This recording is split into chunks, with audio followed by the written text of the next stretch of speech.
ApoE genotypes. There's 3 different types. There's E2, E3, and E4.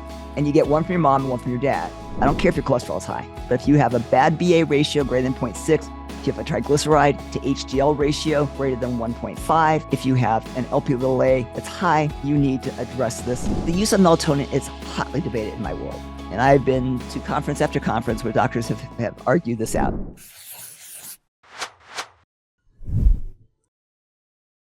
What are your favorite supplements and why?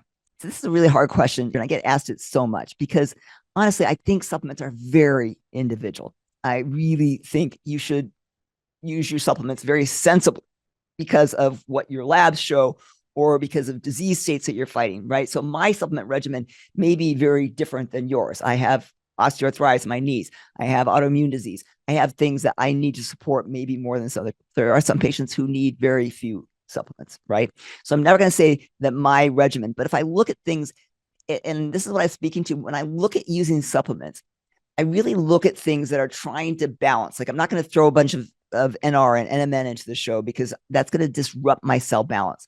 I want things that are homeostatic, that are not just throwing a whole bunch that's going to disturb different pathways in my cell. I want to support that. So if I look at things that almost everybody needs to support cellular health, D3 with K2, 2 work synergistically, so you really want to take them together. Ideally, anywhere from 5 to 10,000 IUs.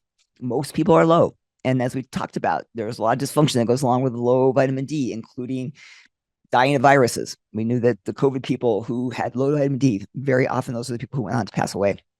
So magnesium, that mineral supports over 300 different enzymatic reactions in the body, from energy production to muscle function to reducing inflammation. So, and almost everybody is low in magnesium. It's just not in our food sources anymore. The soil's been overgrown. We don't have magnesium in our soil as much. Almost everybody needs at least 500 to 1,000 milligrams of magnesium.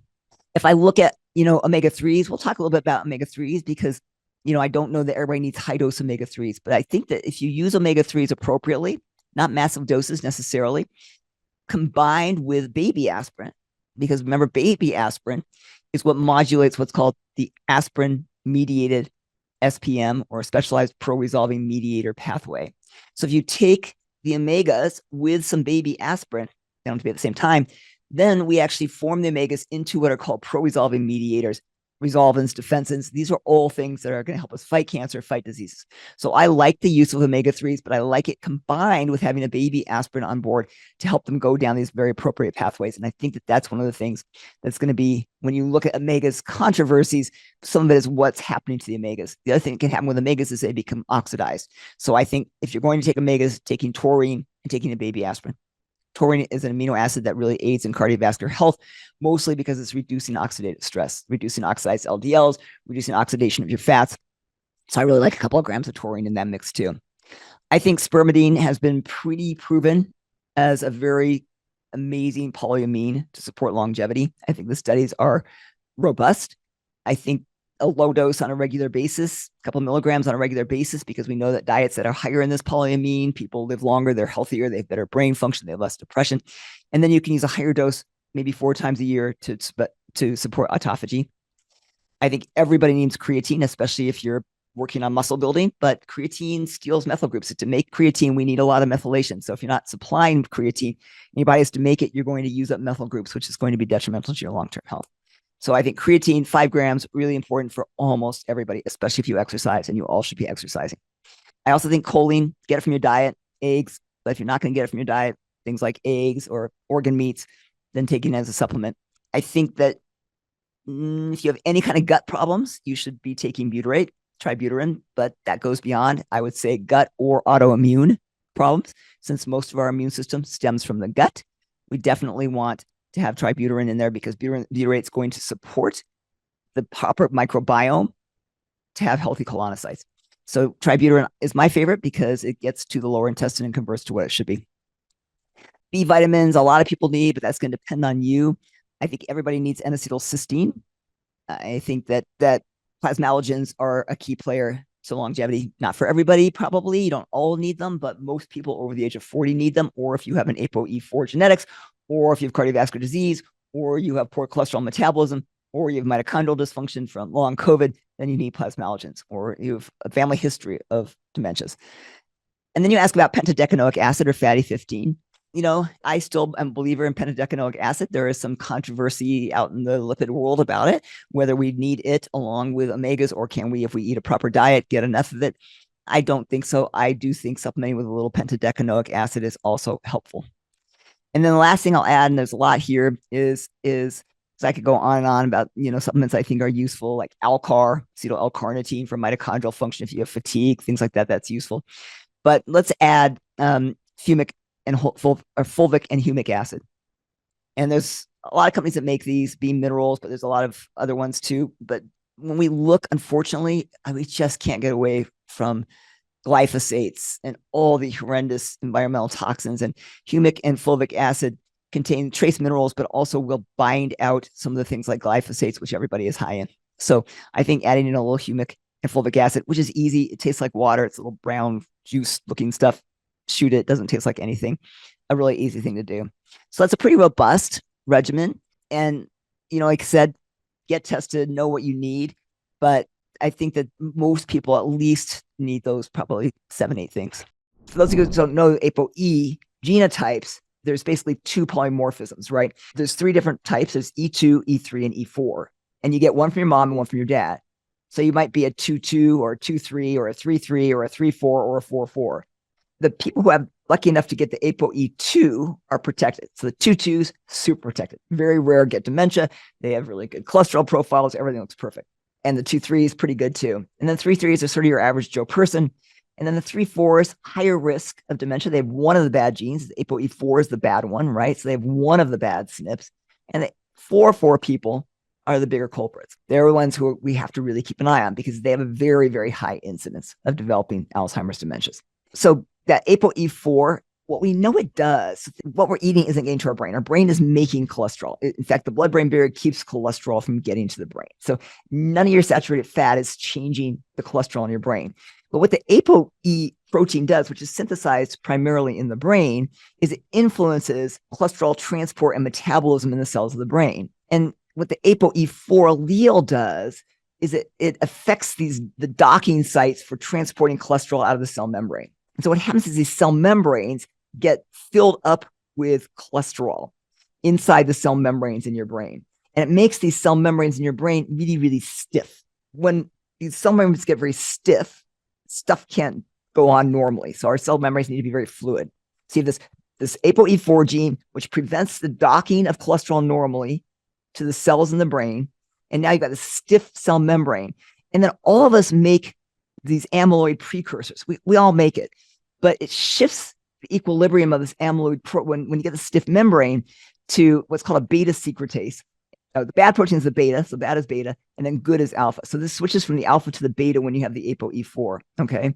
So basically, you can't clear the cholesterol out of the cell membrane. You get this abnormal type of amyloid that's formed, and then it's really a biomarker, right? It's not necessarily that this amyloid's the culprit. It's a biomarker that something's wrong with the cell membrane's ability to process. The problem lies in the cell membrane fluidity. So what we have to do is try and fix the cell membrane fluidity. Not getting rid of amyloid. That's why all these drugs that are getting rid of amyloid are failing. Dr. Goodnow has some really good cadaver research that a totally normal person can have just as much amyloid as an Alzheimer's person. That has nothing to do with it. It's the dysfunction of the cell membrane. So we have to fix the fluidity of the cell membrane. And eating saturated fat's not going to change that fluidity, right? But what will change that fluidity? Plasma allergens.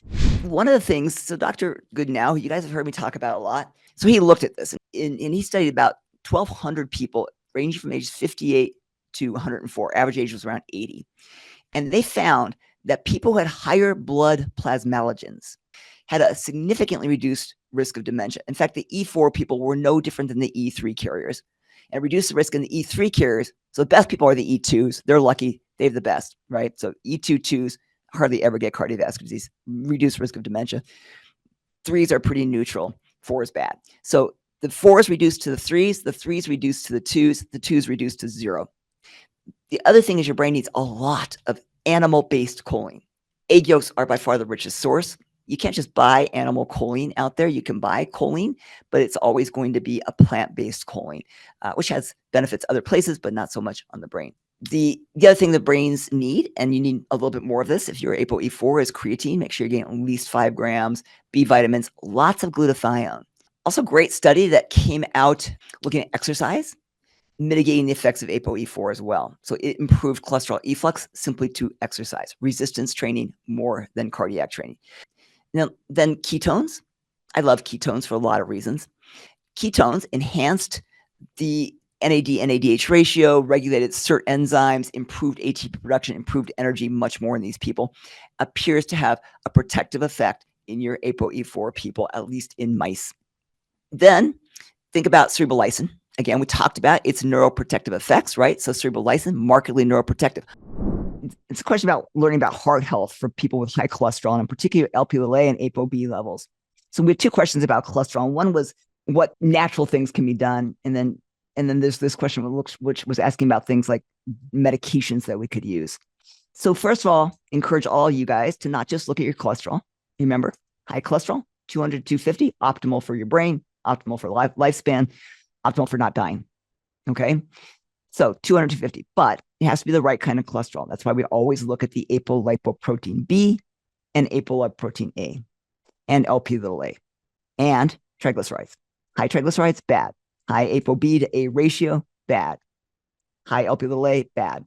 So if we have all those things bad, not just cholesterol, I don't care if your cholesterol is high, but if you have a bad BA ratio greater than 0.6, if you have a triglyceride to HDL ratio greater than 1.5, if you have an Lp(a) that's high, you need to address this. And sometimes natural agents aren't going to get you there. So from a natural perspective, we love something called citronal LNA, which is citronal, which is a polyphenol combined with low-dose leucine and low-dose nicotinic acid, developed by one of our pharmacists with SSRP, that actually has some really good benefits in lowering triglycerides and lowering ApoB and even helping Lp(a). So we kind of can start there. Eating a low-carb diet, not a low-fat diet, but a low-carb diet can impact lipids a lot. So those are natural things you can do. Doing HIIT training, not long-endurance exercise. But when you have to go to drugs, what are some options? So some interesting literature now about colchicine. Colchicine is interesting because it's some of you know it from treating gout, but it's a broad-acting anti-inflammatory agent, and it's being repurposed now for atherosclerotic cardiovascular disease. In fact, they gave it a new name and put it at a little bit lower dose and took this really cheap drug and made it expensive, but you can just use colchicine. And kind of conflicting data on whether it really lowers LDL and triglycerides. Some say yes, some say no, but it's pretty convincing that it's an anti-atherosclerotic agent and plaque stabilizing agent. So it definitely inhibits foam cell formation. So remember, cholesterol's not bad until macrophages eat it, make foam cells, or when you have high oxidized LDL. So this gets rid of the oxidized LDLs, blocks the foam cell formation, and stabilizes soft plaque. Soft plaque's what's going to kill you. It's going to break off, go to an artery and kill you. So colchicine, I actually love. So because it has very few side effects in general, and it will actually help to stabilize soft plaque. In my people who I do a clearly scan on or have known atherosclerotic disease already, I will use colchicine in that group. And then you asked about bempedoic acid, and I like bempedoic acid. It's a new cholesterol-lowering drug. And unlike Crestor or the statins, it does not seem to have mitochondrial toxicity, which is why we hate those drugs, right? The mitochondrial toxins, so they affect the brain and they affect muscles. So basically, it downregulates what's called ATP citrate lysase and upregulates AMPK. So it reduces cholesterol synthesis. It decreases gluconeogenesis, so we get improved insulin sensitivity, improved glucose metabolism, improves metabolic syndrome, has anti-inflammatory actions because it activates AMPK in immune cells. You can see decrease in C-reactive protein. And because it's not a mitochondrial drug, toxin like statins, I like it much better. And it has a very, very good effect at lowering ApoB and reducing risk. The only thing you have to keep an eye on is it will raise uric acid levels, which sometimes that's where I may say, throw colchicine into the mix along with that, because colchicine's going to lower uric acid levels, right? So you have to keep an eye on uric acid levels, especially if you have a patient who has higher uric acid levels. And then I would tell you, yes, a clearly scan. I think if you have concerns about heart function, is well worth the money to get a clearly scan. It uses computerized, so CT technology, but unlike a CT, has very high accuracy to look at the type of plaque, that's built up in the coronary arteries and really assess risk. And then you can follow it and see if you're impacting that. So I think this test is well worth it. And any of you who are concerned about cardiovascular risk. She says, I know this might not be easily answered, but if you have to pick one, what is the best anti-aging hack? That is a really hard question to answer, but it's exercise. It's not what you want to hear. You want me to hear some big fancy answers, but skeletal muscle is 40% of our body mass. And it is the largest endocrine organ, that and white adipose tissue, right? So adipose tissue and muscle are endocrine organs. They produce, fat produces something called adipokines, muscle produces myokines. And these myokines exert all sorts of effects on all of your organs and your brain. So if I exercise, then I actually produce these myokines, and they include things like myostatin, interleukin 4, interleukin 6, interleukin 15, follistatin, leukemia inhibitory factor, irisin. These are really important because they actually play a role in all these different tissues. So I can actually exercise and reduce inflammation, reduce type 2 diabetes, reduce metabolic syndrome, reduce my cancer risk, particularly things like leukemias and lymphomas seem to be very, very dictated by exercise. And BDNF, brain-derived neurotrophic factor, that's produced when I exercise as well by my muscles. So that targets the brain. So it's probably the number one treatment for treating dementia is exercise. The first myokine that was ever discovered was interleukin 6. And it became clear that when you exercise, interleukin 6 was actually taken out of the system where it's doing damage. It's an inflammatory cytokine, and it goes into the muscle where it's doing good because we want the inflammation in the muscle. That's what makes our muscles grow. So basically now we know of over almost 1,000 different myokines that are produced. And they have all this crosstalk: brain, adipose tissue, bone, liver, gut. You can build bone density. So there's not one disease you cannot address by making myokines. And the best way to make myokines is exercise. If you want me to get more biohacky than that, I would say if I had to pick one thing in our world now, in this kind of fancy biohacker cellular medicine world, it would be the GLP-1 agonist.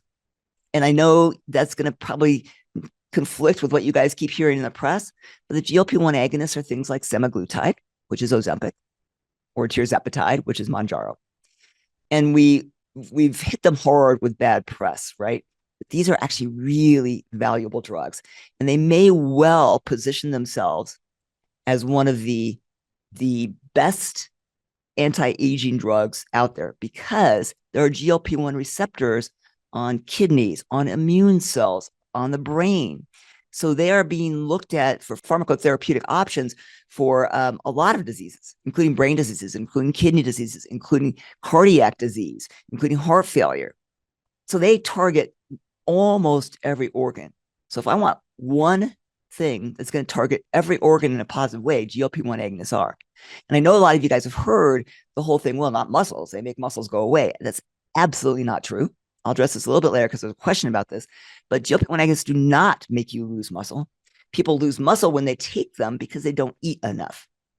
But in fact, the glucagon-like peptide receptor agonists push glucose into the muscle. They can help build lean muscle. So they burn fat, they build lean muscle. But you need to give muscle protein to grow. And if you're not eating because the GLP-1 receptor has, or because the GLP-1 agonist has sort of depressed your appetite, that's a problem. So you have to kind of push yourself to prioritize protein when you're taking these, and you will lose fat and build muscle. So if I were to pick one thing, GLP-1 receptor agonists, I think are going to come into play for treating a whole lot of diseases. Like I said, they are in phase 4 trials right now for Alzheimer's. They're in phase 4 trials for heart failure. So there's a lot of things that we can do with these drugs. Is there an annual peptide protocol that's beneficial for most people, not taking into account individual needs, but just general practice? So in our practice, we sort of like to think about peptides just like we do hormones and nutrients, replace what's lost. We forget that peptides are endogenously made by our body, right? These are not some magical drug that somebody came up with. Well, some of them are, but a lot of them are endogenous, meaning our body makes them, and they decline as I age. So much like hormones, if I'm declining in my peptides, it's probably not a healthy thing. I would like to maintain the peptides at the levels I had when I was young. So what peptides does that include? Well, growth hormone. But growth hormone, we don't really like to take because it's difficult. It has a lot of side effects. We use growth hormone secretagogues. So we like most people to be on growth hormone secretagogues either continuously 5 out of 7 days a week or cycling. Kind of depends on your preference. You can go 3 months on, 1 month off. But most people need growth hormone secretagogues, which include things like CJC, ipamorelin, or tesamorelin, ipamorelin. Remember, CJC and tesamorelin are what we call growth hormone releasing hormones. Ipamorelin is a growth hormone releasing peptide. They're best used synergistically together, but you can separate them out and still get benefits. And then there's other ones like sermorelin that we can use as well, and even secretropin, which is basically just a spray with a couple of amino acids that can raise growth hormone. So you need growth hormone. We know growth hormone declines as we age. We know people who have optimal growth hormone, which is probably with an IGF somewhere between 170 and 190, actually fare the best in life. And then the other thing that diminishes as we age is our thymus gland. And you guys have heard me talk about this. Huge gland in our chest when we're born. It's giant. You look at a baby's x-rays, they have this weird shadow filling up their whole chest.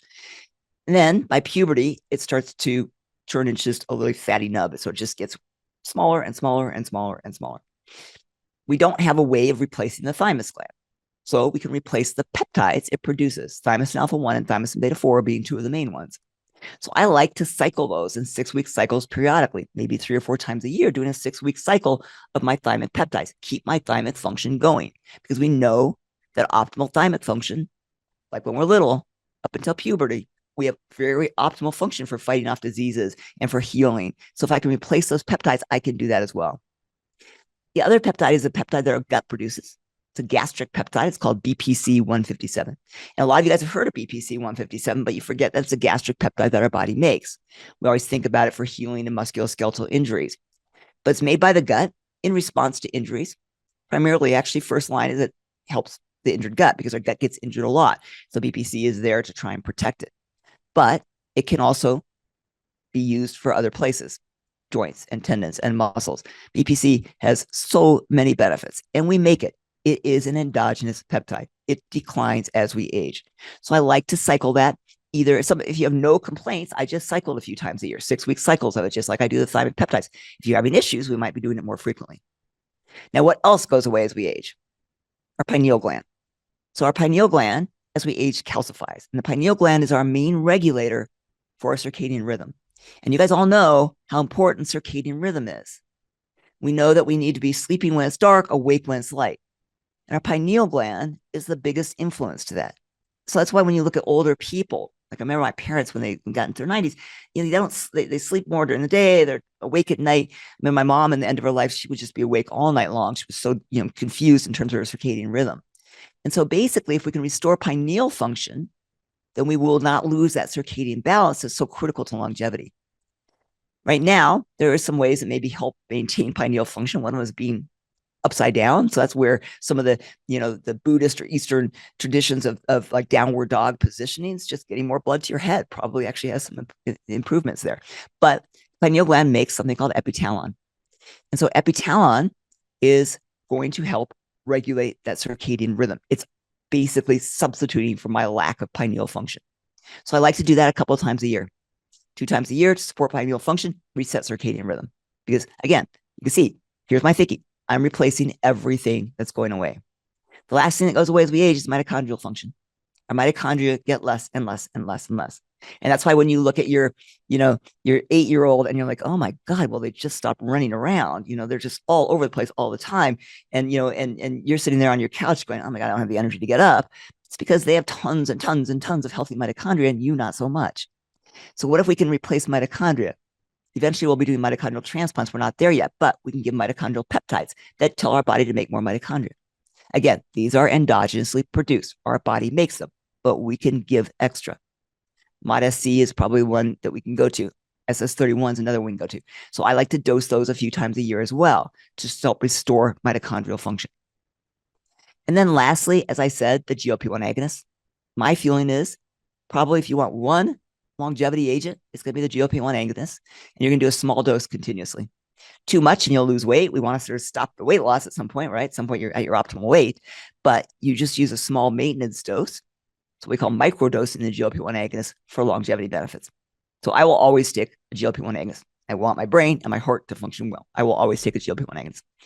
The use of melatonin is hotly debated in my world. And I've been to conference after conference where doctors have argued this out. Melatonin's good. No, you're suppressing your own production. It's bad. And I think that number one, don't use it in kids. I think you can disrupt things when you use melatonin in kids. I don't think kids should be taking melatonin. In general, they have good, robust pineal glands. They should make enough melatonin. If they're not, you need to get their sleep in order. You need to do other things to affect their melatonin, not just throw melatonin in. So I see more and more parents giving kids melatonin. Probably not a good idea. But if you look at adults, right? Well, why do we produce less melatonin? Well, a little bit is like, why do I produce less estrogen and testosterone and progesterone? Well, my ovaries just aren't doing the job anymore. What we know is the pineal gland in our brain, which is it's our regulator of sleep and light dark. It just starts to calcify as we get older. And we do a lot in our practice try and help that from happening, but it will get calcified with time. And so I definitely will be producing less melatonin as I age.